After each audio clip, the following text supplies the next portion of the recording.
2-part series on leadership. My name is Adrian. Once again, I'm here with strategic leadership trainer and psychologist Adrian McInman.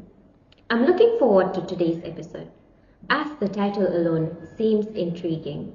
Could you please explain why you want to discuss personality traits and leadership? Sure, let's talk about Harvey Weinstein. He produced music concerts for world-famous musicians and films that won Academy Awards. He was appointed an honorary Commander of the Order of the British Empire, and actress Meryl Streep referred to him publicly as God. However, starting in 2017, approximately 80 women accused him publicly of sexual assault or sexual abuse. He was found guilty of sexual assault and rape and sentenced to 23 years in prison.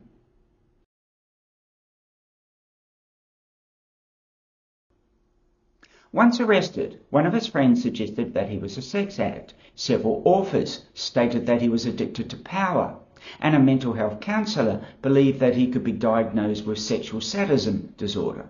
My question for you, the viewer, is: does it matter what kind of personality traits Harvey Weinstein allegedly had as a leader? Are you saying personality traits are a waste of time? Well, let's start by asking, what is personality? Usually authors define personality along the lines of a person's usual long-term pattern of thinking, emotions and behaviour. Usually consistency in behaviour is mentioned. For instance, personality is sometimes referred to as the consistency in who you are, have been and will become. And what are personality traits? They are a method many people use to try and understand personality and have become part of everyday language. For instance, you may watch an individual's behaviour on several occasions or in separate occasions, looking for consistencies in behaviour, and then conclude that they have certain personality traits, such as conscientiousness. That probably makes perfect sense to you. But can you actually define what personality traits actually are? I suspect you can't. Why do you think I can't define what personality traits are? Well, if you ask a psychologist to define personality traits, you'll probably be told things like, they are basic tendencies that refer to the abstract underlying potentials of the individual. Other people suggest personality traits are hidden psychological processes and presumed to exist within the individual and guide his or her thoughts and actions under various conditions. So at best, traits are nothing more than a guess. So, what are you saying? Personality traits are not things. They don't exist. Personality traits are just useful shorthand. Instead of saying that Mary was doing X, X, and X, with traits we can simply say Mary was behaving neurotically or optimistically. This is problematic, however, because once we have given someone a label of a personality trait, then we tend to see their subsequent behaviour through the lens of that label.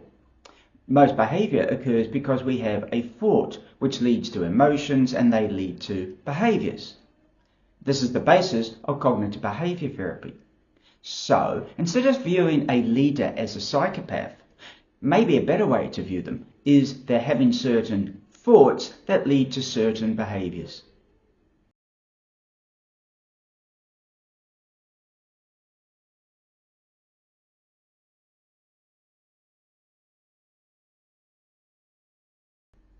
It has huge implications for change.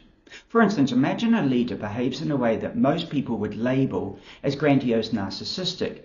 He or she now doesn't need to change deeply hidden psychological processes to become more constructive. Likewise, he or she does not need to be viewed as broken or dysfunctional.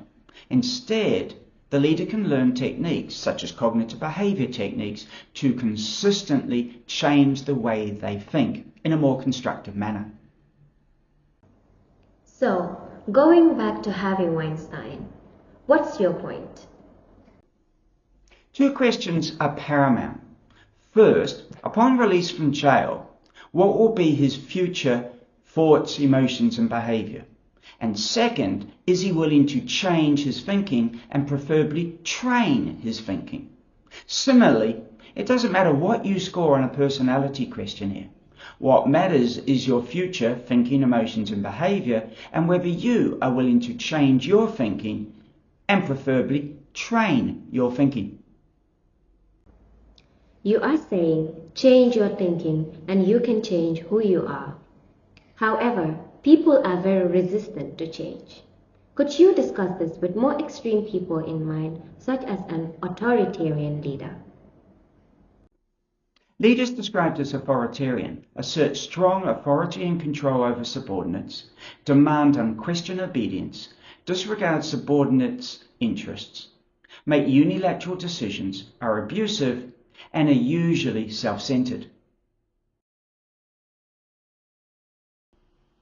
They sometimes produce short-term success, but long-term create non-creative conformity, insufficient team interaction, retaliatory subordinate responses, and suboptimal employee performance.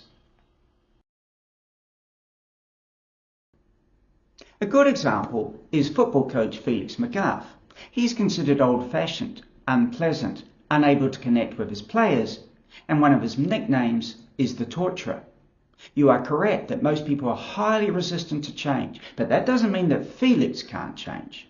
If Felix did daily exercises designed to make his thinking more constructive, then he, like everyone else, could become a better leader. Those exercises, which you can find out more in my first book, Phenomenal Performances, can include things like diaphragmatic breathing, progressive muscular relaxation, meditation, the thriving habit, and noise affirmations. Maybe I should have used a more extreme example like tyrannical leaders. Surely they won't change their behaviors simply by changing their mind. Authoritarian leaders, let alone tyrannical leaders, are extreme enough. For instance, one of the footballers said he'd rather work down a Peruvian salt mine than to play for Magath again. Sure, we have a natural tendency to resist change because we like the safety of predictability, and most people only make small and slow changes. However, change is possible even for authoritarian and tyrannical leaders. Take, for example, orchestral conductor Arturo Toscanini, who frequently had tyrannical rants, and once dug his hands into his jacket pocket so violently he tore both pockets off.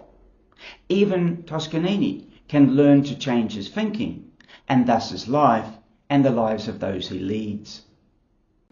Do you have any final thoughts you want to leave with us? How about the words of business executive Indra Nooyi? She suggested, if you want to improve the organisation, you have to improve yourself, and the organisation gets pulled up with you.